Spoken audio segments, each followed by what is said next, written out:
하나님께서 오늘 우리에게 주시는 말씀입니다.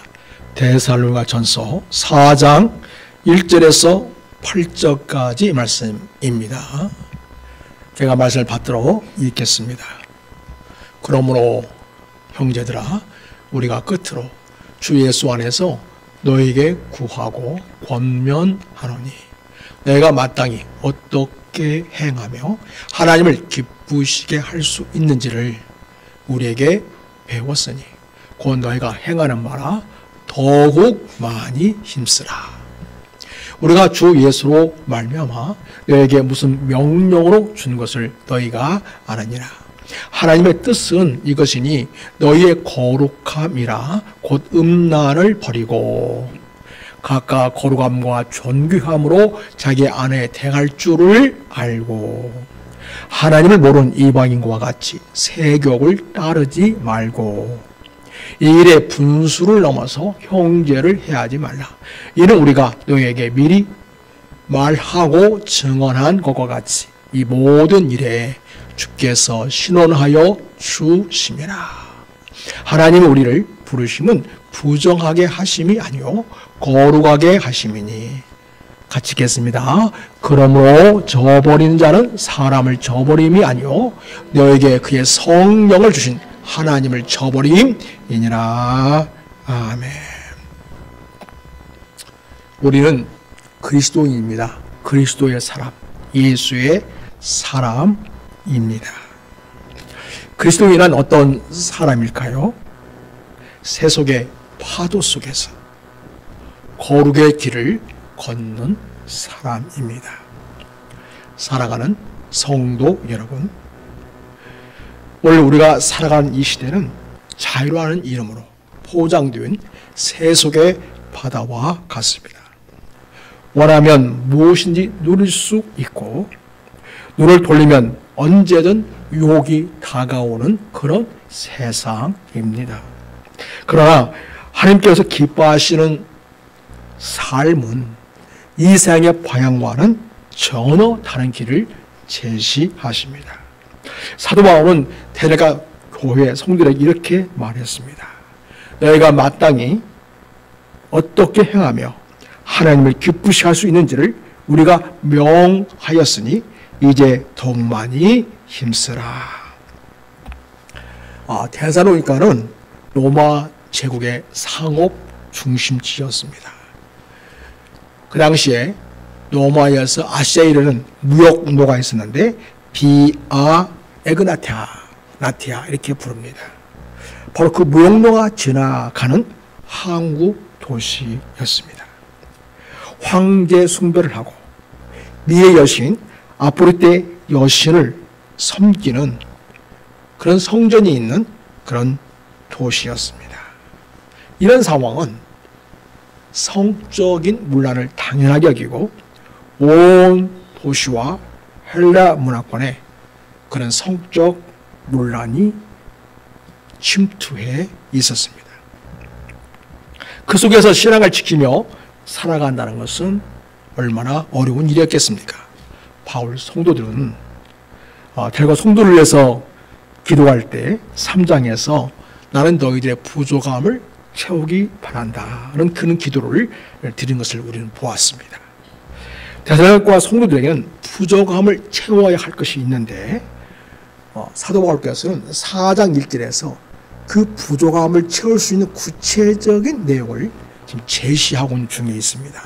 그것은 먼저 거룩함의 삶을 살아내는 것이어야 한다는 것입니다. 그것은 구원받은 하나님 자녀로서의 마땅한 일이고 하나님을 기쁘시게 하는 일이라고 말씀해 주십니다. 그래서 바울은 데살로니가 성도들에게 말합니다. 4장 3절 보면 하나님의 뜻이 무엇이다? 하나님의 뜻은 너희의 거룩함이라 이렇게 말씀하고 있습니다. 즉 하나님이 기뻐하시는 삶은 거룩함의 삶이라고 하는 것입니다. 오늘 말씀을 통해서 우리가 하나님을 기쁘게 하는 삶이 어떠한 삶인지 세 가지로 함께 살펴보면서 하나님의 말씀으로 세워져가는 우리가 될 수 있기를 바랍니다. 첫째로 하나님이 기뻐하시는 삶은 자신의 몸을 거룩함으로 다스리는 삶입니다. 바울은 먼저 이렇게 말합니다. 형제들아, 우리가 주 예수 안에서 너에게 부탁하고 권하노니 너희가 마땅히 어떻게 행하며 하나님을 기쁘시게 할 수 있는 일을 배웠으니 이제 더욱 많이 힘쓰라, 이렇게 말씀하십니다. 성도들에게 성도로서 어떠한 삶을 살았는지를 그동안 배워줬다는 거죠. 그래서 마땅히 어떻게 행하며 신자로서 어떤 삶을 살아야 되는지를, 또 그래서 하나님을 기쁘게 할 수 있는지를 배웠는데 지금도 하고 있지만 더욱 많이 힘써야 된다라고 이야기하면서 말씀을 계속하고 있습니다. 그러면서 오늘 말씀 보면 그러므로 형제들아 이렇게 하면서 이야기를 쭉 전개하고 있는데요.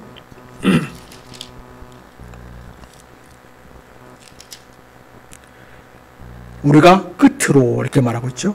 1절에서 그러면 형제들아 우리가 끝으로 이렇게 말하고 있는데, 사실 끝으로 해놓고는 계속 우리가 보면 계속 내용이 진행된 것을 보게 됩니다.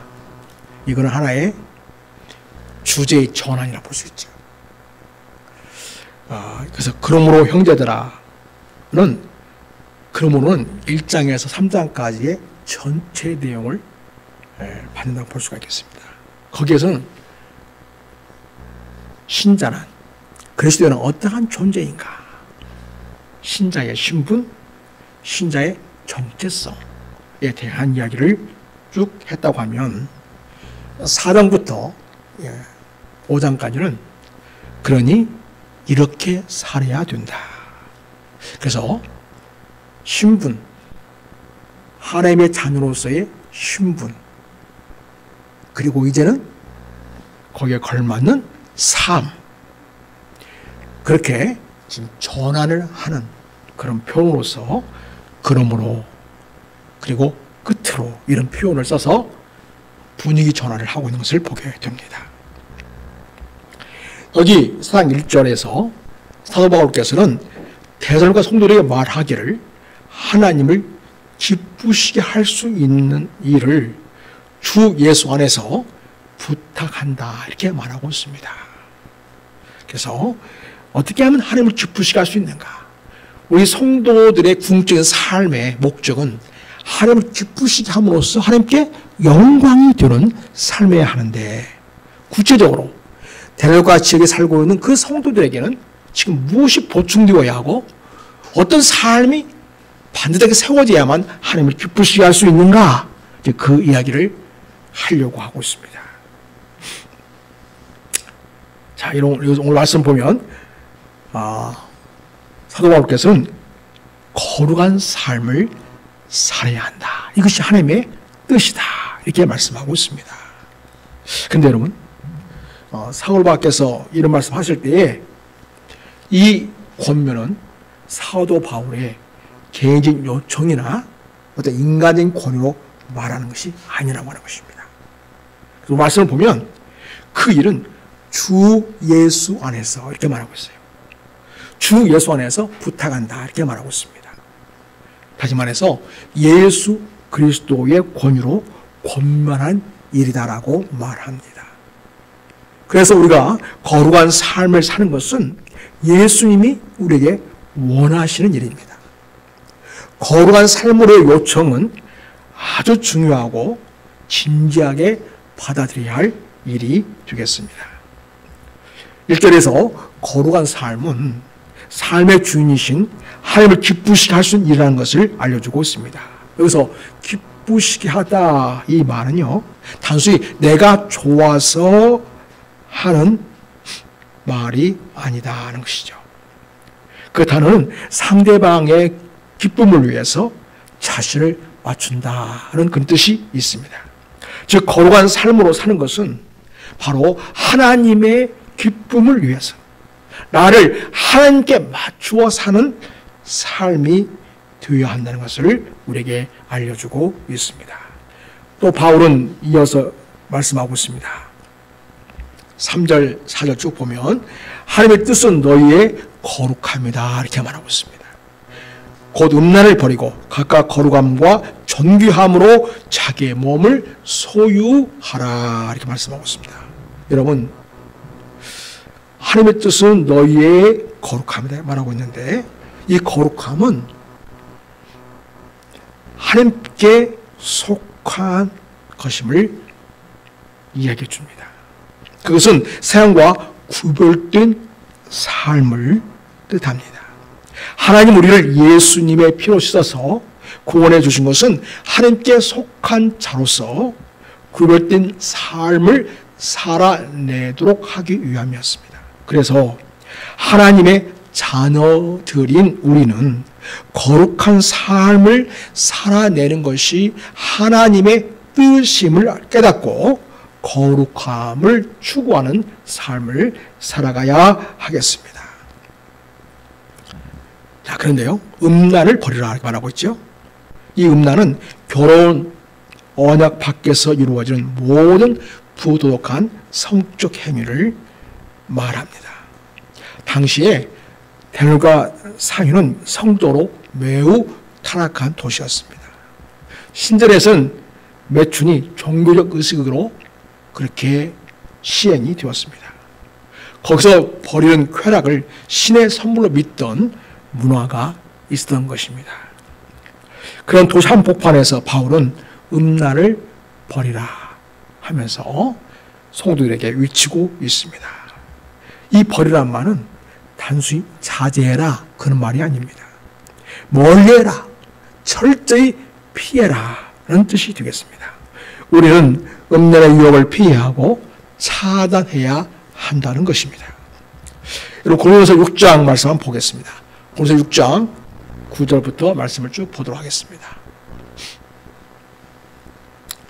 우리 말씀을 같이 읽겠습니다. 자, 시작. 불의한 자가 하나님의 나라를 유업으로 받지 못할 줄을 알지 못하느냐. 미혹을 받지 말라.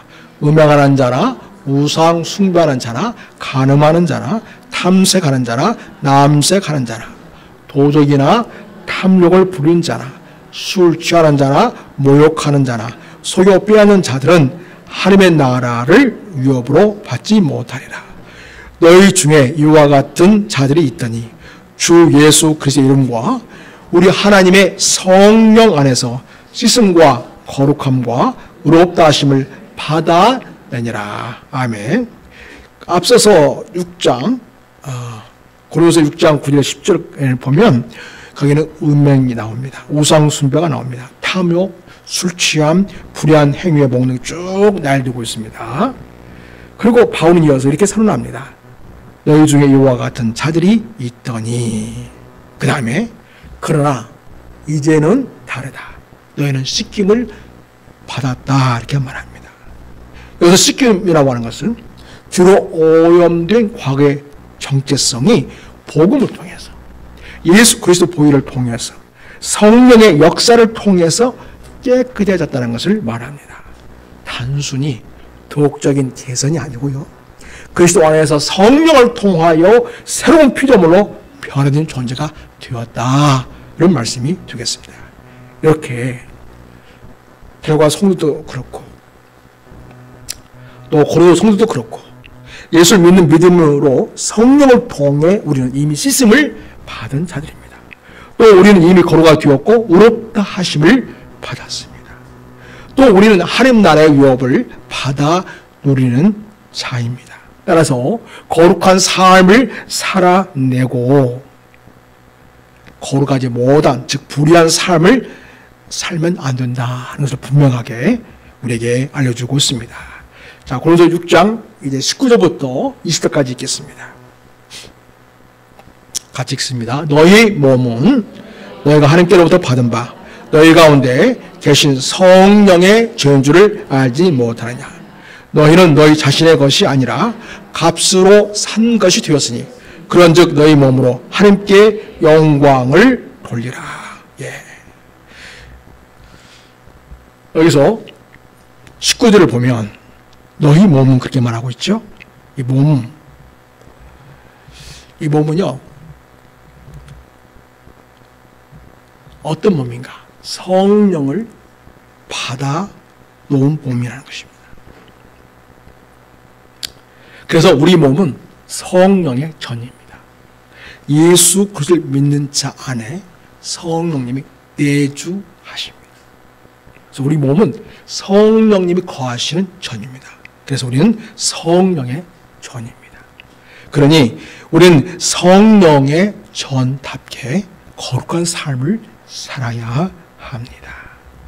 자, 여러분 19절 하반절 보면 너희는 너의 자신의 것이 아니라 이렇게 말씀하고 있죠. 여기 보면 우리는 우리 자신의 것이 아닙니다. 그리고 20절 보면요. 우리 몸은 내 소유가 아닙니다. 하나님은 예수 그리스도라고 하는 핏값을 십자가에서 지불하셨고 그래서 우리를 소유한 권리자가 되셨습니다. 그러니 우리는 소유권자인 하나님의 뜻을 따라서 거룩한 삶을 통해 하나님께 영광이 되게끔 살아야 하겠습니다. 한 청년이 있었습니다. 그는 예배 때마다 손을 들고 찬양은 했지만 혼자 있을 때는 스마트폰 유혹을 이기지 못하곤 했습니다. 그러던 어느 날 너희 몸을 거룩함과 존귀함으로 소유해야 된다. 그런 말씀을 읽고 무릎을 꿇었습니다. 하나님, 제 몸이 주님의 성전이라면 주님이 거하실 자리를 더럽히지 않게 하소서. 그 이후에 그는 매일 아침마다 거룩의 기도로 하루를 시작했고 그의 삶에는 놀라운 평강이 임했습니다.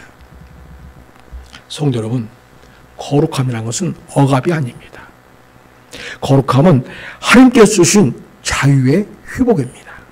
그리고 사랑을 지키는 보호막입니다. 자, 여러분, 하나님이 기뻐하시는 삶은 어떤 삶이 할까요? 두 번째로 타인을 존중하는 사랑의 질서를 지키는 삶입니다. 5절과 6절에서 말씀을 주시고 있습니다. 바울은 거룩함을 단순히 개인적인 절제 문제로만 보지 않았습니다. 이 거룩은 반드시 타인과의 관계 속에서 드러나도록 해야 한다는 것입니다. 여러분 4절과 6절을 우리 같이 읽겠습니다. 4절에서 6절까지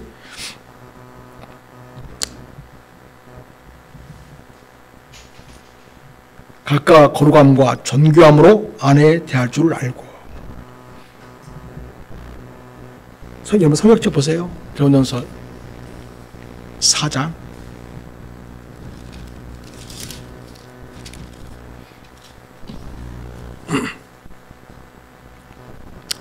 하여 모르는 이방인과 같이 세욕을 따르지 말고 이 일에 분수를 넘어서 형제를 해하지 말라 이렇게 말하고 있습니다.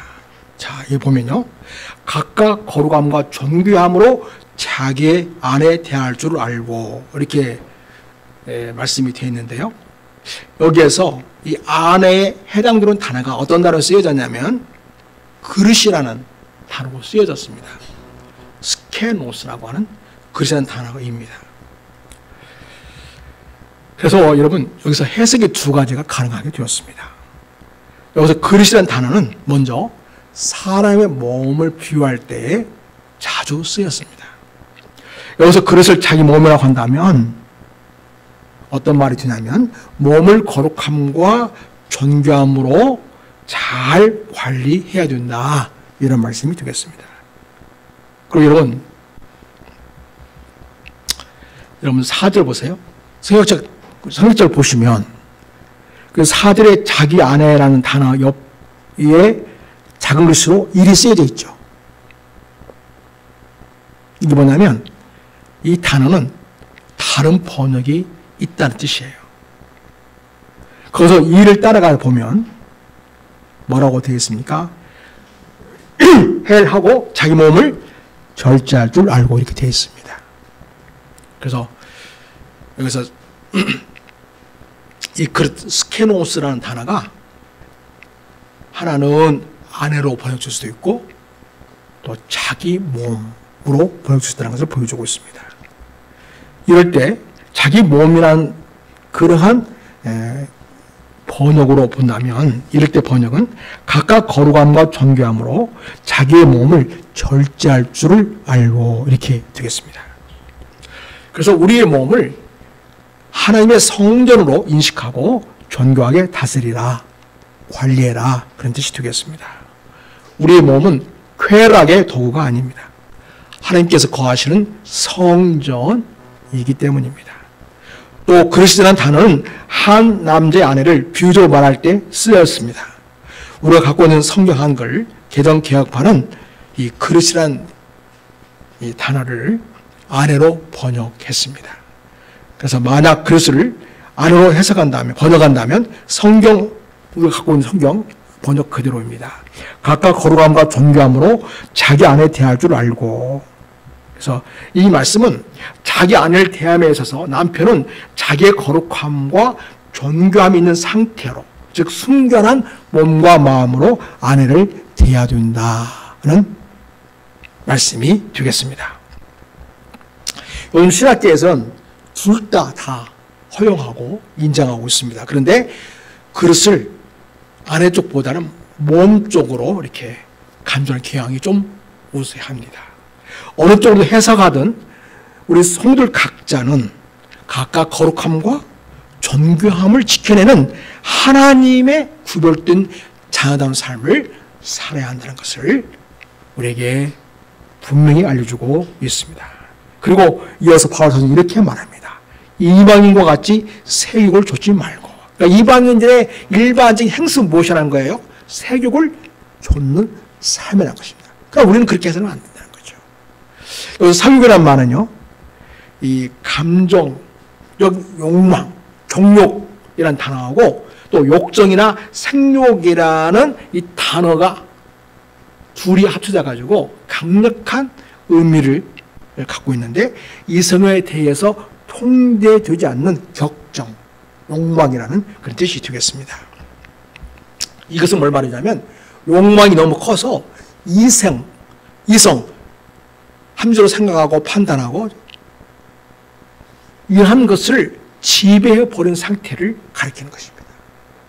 감정에 의해서, 욕망에 의해서 이성이 지배되어 버리는 그런 상황인 것이죠. 그렇게 되도록 놔두어서는 안 된다. 우리 그리스도인은 잘 그래서 통제해 준다고 막 이야기합니다. 여기 이방인과 같이 하지 말라는 말씀이 뭐냐면, 여러분 이방인은 하나님을 모르죠? 하나님의 선하시고 기뻐하시고 온전한 뜻이 무엇인지 모릅니다. 그들은 세상의 방식으로 살아갑니다. 그래서 이방인과 같이 하지 말라 이 말씀은 하나님 알지 못하고 살아가는 세상의 방식, 즉 쾌락을 삶의 목적으로 삼는 태도를 버려야 한다는 뜻이 되겠습니다. 여러분, 욕망이 우리를 통치하게 되면 사랑이 사라집니다. 결국 타인에게 상처를 입히게 됩니다. 그래서 오늘 분수를 넘어서 형제를 해하지 말라 하는 말씀에서 분수를 넘다 이 말은 경계를 침범한다는 뜻입니다. 또 해한다고 하는 것은 탐욕으로 남의 것을 빼앗는다는 것이 되겠습니다. 그래서 여러분, 성적인 범죄는 단순한 개인의 문제를 넘어서 타인의 인격과 권리를 침해하는 사유적 죄가 된다는 것을 알려주고 있습니다. 다윗이 바세바를 범했을 때에 그 죄는 개인의 쾌락으로만 끝나지 않았죠. 한 가정이 깨졌습니다. 나라의 신뢰가 무너졌습니다. 하나님 이 모든 일에 반드시 보응하신다고 말씀하셨습니다. 그리고 그 일로 인해서 다윗은 더 큰 범죄를 저지르게 되죠. 바세바의 남편인 우리아를 전쟁터 깊은 곳으로 들어가게 해가지고 거기서 결국 죽게 합니다. 그리고 살인을 저지르는 데까지 이렇게 됩니다. 그리고 바세바를 통해 낳은 아이는 결국 앓다가 이내 죽고 마는 것을 보게 됩니다. 참 많은 아픔과 고통이 찾아오게 되었습니다. 자, 여러분, 베드로전서는 이렇게 말합니다. 베드로전서 말씀을 보여주십시오. 3장 7절을 보면 남편들아, 같이 읽겠습니다. 시작. 남편들아, 이와 같이 지식을 따라 너희 아내와 동거하고 그를 더 연약한 그릇이요 또 생명의 은혜를 함께 이어갈 자로 알아 귀히 여기라. 이는 너희 기도가 막히지 아니하게 하려 함이라. 아멘. 여기 보면 너희 아내와 동거하고 그를 더 연약한 그릇이요 그랬죠. 그래서 아내를 그릇이라는 단어로 비유해서 표현하고 있다는 걸 볼 수 있습니다. 여러분, 그래서 그릇은 깨지기 쉽잖아요. 예. 그러니까 잘 조심스럽게 다루어야 한다. 그런 뜻이 되겠는데요. 그러려면 남편들 이와 같이 지식을 따라 아내에 대해서 연구를 잘하고 아내에 대한 정보를 잘 습득해서 그 아내에게 가장 적절하게 알맞게 잘 이렇게 맞추어서 감정 상하지 않고 마음 힘들지 않게 하라는 것입니다. 이런 말씀을 읽을 때마다 찔립니다, 많이. 그래서 그러면 또 아내를 어떻게 하느냐? 연약한 그릇으로 알아요. 연약한 그릇. 깨지기 부서지기 쉬운 그릇처럼 여겨라. 조심스럽게 다루어야 한다는 거죠. 조심스럽게 대해야 된다는 것입니다. 그 다음에 생명의 은혜를 함께 이어갈 자로 알아 귀히 여기라. 그래서 영원토록 예수 그리스도의 생명을 함께 누릴 영원한 동반자, 영원한 하늘 나라의 유업을 함께 누릴 자로 알아서 귀히 여기라 이렇게 말씀하고 있습니다. 그리고 또 하나, 왜 아내와 좋은 관계 잘 배려하면서 지내주는가? 이런 너희 기도가 막히지 아니하게 하려 함이라. 여러분, 부부 사회가 안 좋아지면 기도가 안 돼요. 그죠? 네. 그래서 여러분, 우리가 하나 앞에 거룩하고 진실하고 기도하는 하나님의 사람으로 우리가 살기 위해서라도 부부 사이의 관계를 잘 이뤄갈 필요가 있겠습니다. 남편이 아내와 함께 동거하고 더 귀히 여기면서 생명의 은혜를 함께 이어갈 자로 알아 귀히 여기는 것과 마찬가지로 아내들도 마찬가지죠. 아내들 역시 남편에 대해서 남편을 잘 이해하고 잘 대처하고 그의 마음이 상하지 않으면서도 여러분 기도 생활이 막히지 않도록 그렇게 여러분이 상대방을 잘 배려할 때 서로 부부가 거룩하게 살 수 있게 된다는 거죠. 그래서 우리가 이런 부분을 적절히 잘 대처하고 지롭게 해야만 여기 말하는 음란이나 부정이나 세욕에 빠지지 않게 되고요. 그래야 거룩함을 지키게 됩니다. 여러분, 거룩함을 지키는 것은 교회에 와서 지내는 것만 할 줄로 알면 안 됩니다. 부부 사이는 부부와의 친밀한 사귐과 관계를 통해서 진정한 거룩함을 함께 세워가는 그러한 부부로서 서로가 도와야 합니다. 그럴 때 우리는 영적으로 더욱 풍성한 믿음 생활을 할 수 있게 됩니다. 자, 에베소 2장을 보겠습니다. 에베소 2장 24절에서 25절 보겠습니다. 24절. 자, 같이 읽습니다. 그러므로 교회가 그리스도에게 하듯 아내들도 범사에 자기 남편에게 복종할지니라. 그 다음에 남편들아 아내 사랑하기를 그리스도께서 교회를 사랑하시고 그 교회를 위하여 자신을 주신같이 하라. 그래서 배우자가 성적 방종이나 어떤 성적인 죄에 빠지지 않도록 하기 위해서는 서로를 배려하면서 인격적으로 존중하면서 사랑하면서 그렇게 서로를 대할 때 거룩함을 서로 지켜내게 되는 역할을 하게 된다는 것을 우리가 기억해야 하겠습니다. 한 부부가 있었습니다. 남편은 사랑이 식었다고 말했습니다. 그런데 상담을 통해 드러난 것은 사랑이 신 것이 아니었고요. 이 남편은요, 욕망을 곧 사랑으로 착각했던 것이었죠. 그래서 아내를 존중하기보다는 자기 욕구를 채우려고 하는데 급급했던 것입니다. 상담을 통해서 내가 아내와 관계에서 잘못된 지식을 가지고 있었구나, 이렇게 깨닫게 되고요. 회개하면서 이렇게 말했답니다. 당신은 내 것이 아니고 하나님의 딸입니다. 앞으로 존귀히 여기겠습니다. 그 고백 이후에 부부의 관계가 회복되었다고 합니다. 성도 여러분, 이것이 바로 하나님이 기뻐하시는 사랑입니다. 여러분, 사랑은요, 상대방을 소유하는 것이 아닙니다. 지배하는 것은 더더욱 아닙니다. 서로 존중하고 보호하는 것이고 절제하는 것입니다. 여러분, 욕망이라는 것은요, 타인을 소비합니다. 그러나 사랑은요, 타인을 잘 세워주게 됩니다. 자, 여러분, 우리가 하나님이 기뻐하시는 삶을 살기 위해서는 어떻게 해야 될까요? 세 번째로, 하나님 기뻐하시는 삶은 성령님의 임재 속에서 거룩함을 유지하는 삶입니다. 자, 여러분, 우리 사랑 7절 말씀 오늘 대면서 사랑 7절 말씀을 같이 읽겠습니다. 자, 시작. 하나님이 우리를 부르심은 부정하게 하심이 아니요 거룩하게 하심이라. 예, 이 보면요, 부정이란 말은 내면이 더러운 상태를 말합니다. 거룩은 하나님께 속한 구별된 상태를 말합니다. 즉, 하나님께서는 우리를 교회의 노예로 부르신 것이 아니고요, 하나님의 자녀로서 성령 안에서 자유롭게 살게 하시기 위해서 부르셨다는 것입니다.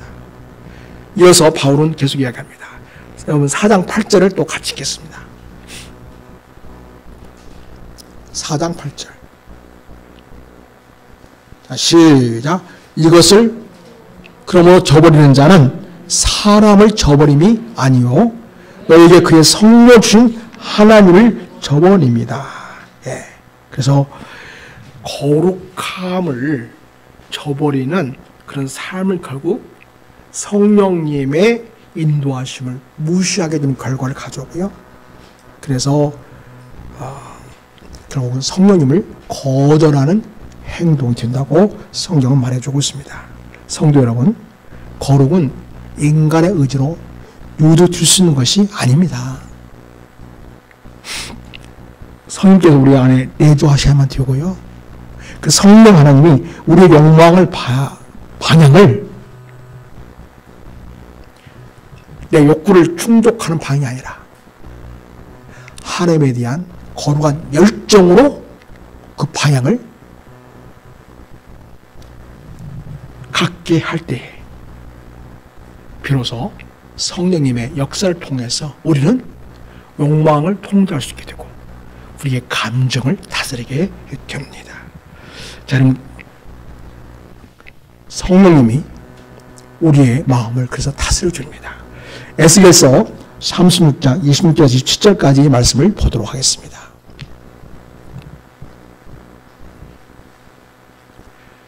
같이 읽습니다. 또 새 영을 너희 속에 두고 새 마음을 너희에게 주되 너희 육신에서 굳은 마음을 제거하고 부드러운 마음을 줄 것이며 또 내 영을 너희 속에 두어 너희로 내 율례를 행하게 하느니 너희가 내 규를 지켜 행할지니라. 하나님의 말씀을 행하게 되는 이것이 가능하게 되는 것은 성령님이 우리 안에 계셔서 우리를 다스려 주시고 우리에게 힘과 능력과 지혜 주시고 우리의 나갈 길을 보여주심으로써 우리가 하나님의 말씀을 행할 수 있게 된다고 성경은 우리가 알려주고 있습니다. 그 다음에 넘어가서 8장을 봅니다. 13절에서 14절 말씀입니다. 시작. 너희가 육신대로 살면 반드시 죽을 것이로되 영으로서 몸의 행실을 죽이면 살리니 우리 하나님의 영으로 인도함을 받는 사람은 곧 하나님의 아들이라. 예. 그래서 자기 하고 싶은 대로 육체의 욕망대로 산다면 반드시 영적으로는 죽을 수밖에 없다는 것이죠. 그러나 영으로 육신적 욕망을 통제한다면 우리는 영적으로 살게 된다는 것입니다. 그래서 누구든지 하나님의 영으로 인도함 받는 사람이 곧 하나님의 아들, 자녀라고 하는 것을 성경은 우리에게 알려주시고 있습니다. 성도 여러분, 성령이 없는 거룩 어떻게 될까요? 율법주의자가 되는 거죠. 다 정죄하고 판단하고 다 죽입니다. 다 죄인 만들고 너희들 다 죽었어 하면서 이것도 잘못됐고 저것도 잘못됐고 판단하고 전조하는데 온통 시간을 사용하는 것을 보게 됩니다. 여러분, 거룩 없는 성령 체험 어떻게 될까요? 그냥 감정 체험, 약간의 신비 체험, 그걸로 끝납니다. 어떤 열매도 맺을 수가 없습니다. 진정한 거룩이 무엇일까요? 성령님의 도우심으로 사랑과 절제가 균형을 이루는 삶이 됩니다. 거룩한 삶은 그래서 오직 성령의 도우심으로만 가능합니다. 그러니 성령님을 우리 삶 속에서 늘 인정하고 성령의 인도함 받는 자세가 필요하겠습니다. 성령님, 내 안에 오시옵소서. 성령을 모셔드립니다. 나를 인도하시고 나의 갈 길을 지도하여 주시옵소서 하면서 늘 그런 자세로 성령을 인정하고 성령을 인도함 받는 그런 기도를 하면서 성령님을 따르고자 할 때에 성령님이 여러분 말씀을 통해서 가르쳐 주십니다. 마음의 감동을 통해서 깨닫게 해주십니다. 그리고 환경과 또 사람들의 말을 통해서 어떤 사건을 통해서 하나님이 성령님은 그걸 깨닫게 하셔서 하나님께서 원하시는 일이 무엇인지 어떤 삶을 선택해야 할지 알게 해주십니다. 그래서 여러분, 우리가 성령님의 인도하심을 인정하고 그분의 인도함 받을 때 우리는 우리의 욕망을 절제할 수 있게 되고 우리는 거룩한 삶이 가능할 수 있겠습니다. 한 송사님이 오랜 사역 후에 이렇게 고백을 했습니다. 유혹이 찾아올 때마다 이 말씀을 붙듭니다. 오늘 태어나서 주신 말씀, 하나님의 뜻은 너희의 거룩함이니라. 그럴 때마다 성령님께서는 제 마음을 붙드셔서 넘어지지 않게 하셨습니다. 송사님의 말처럼 여러분, 거룩이라는 것은 인간의 결심으로 만들어질 수 있는 것이 아닙니다. 성령의 동행으로만 가능해지는 은혜의 열매입니다.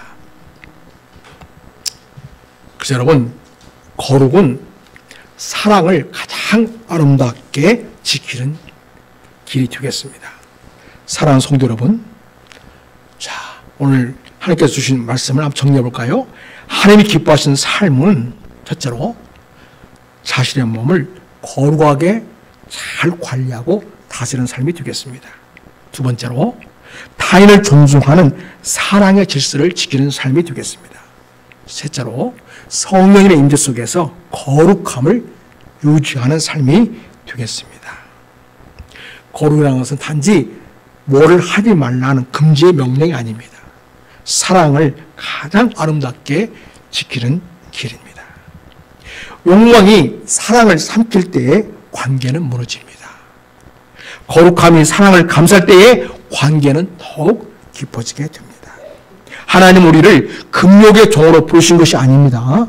거룩한 사랑의 자유인으로 부르셨습니다. 여러분, 거룩은 억압이 아닙니다. 복음입니다. 하나님이 미소 지으시는 삶의 방식입니다. 따라서 해보겠습니다. 하나님의 뜻은 너희의 거룩함이라. 이 말씀을 우리 가슴에 새기고 오늘 또 그분의 기쁨 드는 삶으로 나아가는 우리 모든 큰사랑 가족이 될 수 있기를 주의 이름으로 축복합니다. 우리 함께 한번 합심해서 기도하겠습니다. 먼저 우리 각 개인의 거룩함을 위해서 기도하겠습니다. 주님, 나의 눈과 마음을 지켜서 하나님 앞에 순결한 삶을 살게 하옵소서라고 기도하시길 바랍니다. 두 번째, 가정의 거룩함을 위해서 기도하겠습니다. 부부와 자녀가 언약 안에서 사랑과 절제를 배우게 하시옵소서. 세 번째, 교회의 거룩함을 위해서 기도하겠습니다. 세상 속에서도 복음의 향기를 드러내는 정결한 공동체가 되게 하옵소서. 네 번째, 성령님의 도우심을 위해서 기도하겠습니다.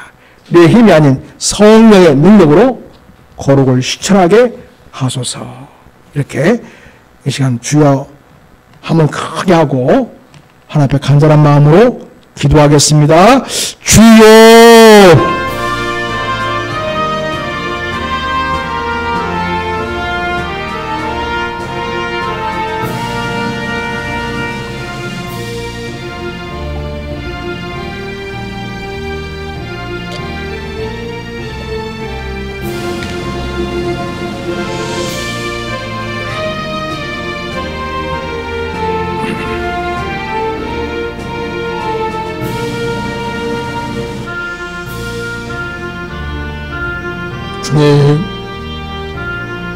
주님, 주의 밤을 이기게 하시옵소서. 성령으로 날마다 우리 새롭게 하시고 기름 부어 주시옵소서. 주의 말씀을 우리를 깨워 주시옵시고 진리가 우리의 삶을 다스려지게 하여 주시옵소서. 저희가 주의 말씀의 권위를 인정하고 그 말씀의 길을 따라 순종할 수 있게 하여 주시옵소서. 오 주님이여, 그래야 정결하고 순결한 그리스도의 신부로 날마다 살게 하시고 아름다운 부부의 관계를 잘 지키게 하옵시며 거룩이 무너지고 사역화의 물결이 강하게 우영되는 이 시대에서 하나님의 자녀의 빛을 드러낼 수 있도록 주여 우리 삶을 지켜주시옵소서. 거룩하신 하나님 아버지, 오늘 말씀을 통해 하나님이 기뻐하시는 삶이 무엇인지 깨닫게 하시니 감사합니다. 우리의 몸과 마음이 주님의 성전이 되어서 유혹 앞에서도 주님의 임재를 기억하게 하옵소서. 다윗처럼 무너졌을 때는 회개하게 하옵소서. 요압처럼 도망하여 주를 피하게 하여 주시옵소서. 욕망이 아니라 사랑으로, 자기 중심이 아니라 하나님 중심으로 살아가게 하옵소서. 성령님, 우리 안에 새 마음을 주시옵소서. 그래서 거룩함으로 날마다 새롭게 하여 주시기를 원합니다. 하나님 기뻐하신 삶으로 이 세상 속에 복음의 빛을 비추며 살게 하시옵소서. 하나님 아버지, 이 어두운 세상 속에서 모든 그리스도인들이 성령으로 새롭게 날마다 걸어가게 함으로 거룩의 삶을 살게 하실 뿐만 아니라 세상의 빛과 소금이 되기를 원하옵나이다. 한국교를 새롭게 하여 주시옵소서.